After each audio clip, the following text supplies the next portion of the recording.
Halo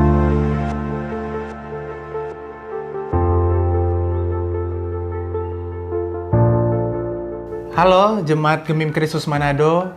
Pada video kali ini di GKM Menyapa bersama saya Bima Anugrah, kita akan belajar mengenai satu hal, yaitu kedaulatan Allah, dan kita akan belajar dari seorang tokoh Alkitab yang bernama Yusuf. Mari kita baca di Kejadian 39 ayat 1 sampai 4. Yusuf di rumah Potifar.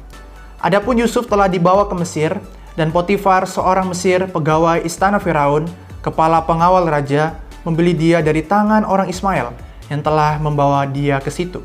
Tetapi Tuhan menyertai Yusuf, sehingga ia menjadi seorang yang selalu berhasil dalam pekerjaannya. Maka tinggallah ia di rumah tuannya, orang Mesir itu. Setelah dilihat oleh tuannya bahwa Yusuf disertai Tuhan dan bahwa Tuhan membuat berhasil segala sesuatu yang dikerjakannya, maka Yusuf mendapat kasih tuannya, dan ia boleh melayani dia. Kepada Yusuf diberikannya kuasa atas rumahnya, dan segala miliknya diserahkannya pada kekuasaan Yusuf. Saudara, pada pembacaan kita hari ini kita melihat bahwa Yusuf telah menjadi budak dan ia dibeli oleh seorang Mesir bernama Potifar. Saudara-saudara, pada masa kini ataupun masa lalu, budak pasti memiliki konotasi yang negatif. Karena budak itu ketika dia bekerja begitu ya saudara, kepada tuannya, dia tidak diperhatikan lagi akan hak-haknya sebagai manusia. Bahkan bisa saya katakan ketika seorang budak meninggal karena pekerjaannya kepada tuannya tidak dapat dipersalahkan atas kematian budaknya, saudara. Karena memang budak tidak punya hak lagi selain mengabdi kepada tuannya.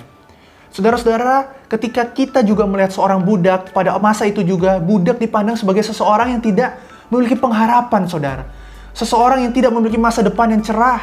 Dan inilah yang terjadi pada tokoh yang kita baca hari ini, yaitu Yusuf, saudara. Saudara, Yusuf bukan hanya dijual dan dibeli sebagai budak, tetapi pada perikop-perikop sebelumnya kita bisa menemukan bahwa Yusuf juga ditolak dan mau dibunuh oleh saudara-saudaranya, saudara.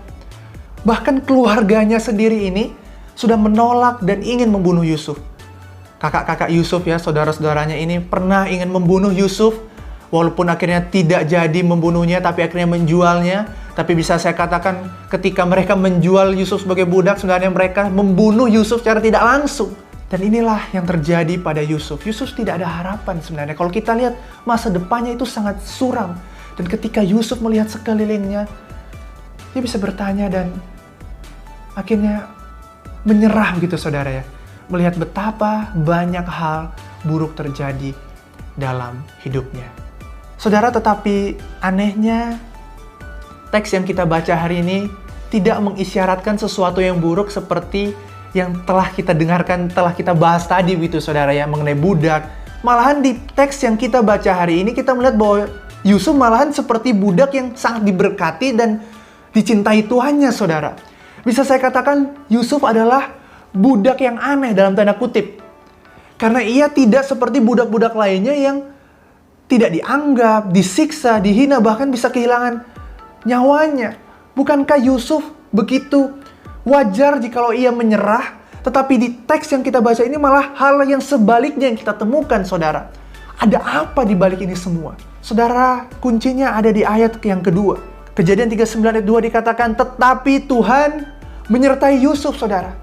Dan inilah yang menjadi pembeda utama ketika Allah yang berdaulat itu hadir dalam kehidupan Yusuf. Mengintervensi kehidupan Yusuf. Dan inilah teks yang kita baca hari ini ingin menyampaikan ini, saudara. Tuhan kita adalah Tuhan yang berdaulat. Bahkan ketika kehidupan Yusuf yang dipenuhi dengan kejahatan dan keberdosaan saudara-saudaranya, kejahatan yang mereka ingin membunuh Yusuf, menjual Yusuf, itu tidak pernah akan bisa menutup kedaulatan Allah, rencana Allah untuk mendatangkan kebaikan, mendatangkan sesuatu yang baik di dalam kehidupan Yusuf. Dan kita tahu, saudara, ketika Yusuf sampai di titik ini bukan sesuatu yang baik. Dalam artian ini lahir dari kejahatan saudara-saudaranya, keberdosaan saudara-saudara Yusuf. Tetapi Allah dapat memakai itu untuk kebaikan. Saudara, teks yang kita baca hari ini sampai pada klimaksnya. Dalam Kejadian 50 ayat 20 saya bacakan. Memang kamu telah mereka-rekakan yang jahat terhadap aku, tetapi Allah telah mereka-rekakannya untuk kebaikan, dengan maksud melakukan seperti yang terjadi sekarang ini, yakni memelihara hidup suatu bangsa yang besar. Saudara, Allah kita dapat melakukan sesuatu yang baik, bahkan ketika di sekitar kita terjadi begitu banyak penderitaan dan kesalahan. Dan bukankah itu juga yang terjadi dalam diri Kristus di salib?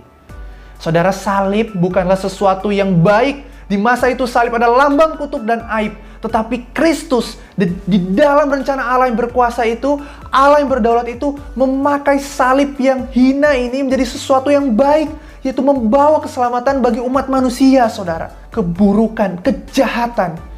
Karena Allah yang berdaulat dapat memakai keburukan dan kejahatan itu jadi sebuah kebaikan bagi kita orang berdosa, yaitu keselamatan yang kekal. Saudara, Allah kita adalah Allah yang berdaulat. Dan di dalam segala keberdosaan manusia, kejahatan dan penderitaan ketika tidak ada harapan lagi, ingatlah, Allah kita adalah Allah yang berdaulat. Allah tentu bukan pencipta kejahatan, tapi Allah karena Ia berdaulat, keberdosaan manusia, kejahatan manusia, penderitaan yang ada di dunia ini, Ia bisa pakai itu semua di dalam rencananya yang agung untuk mendatangkan kebaikan. Saudara, pertanyaannya hari ini adalah apakah kita mau tetap setia dan berharap kepada Allah yang berdaulat itu?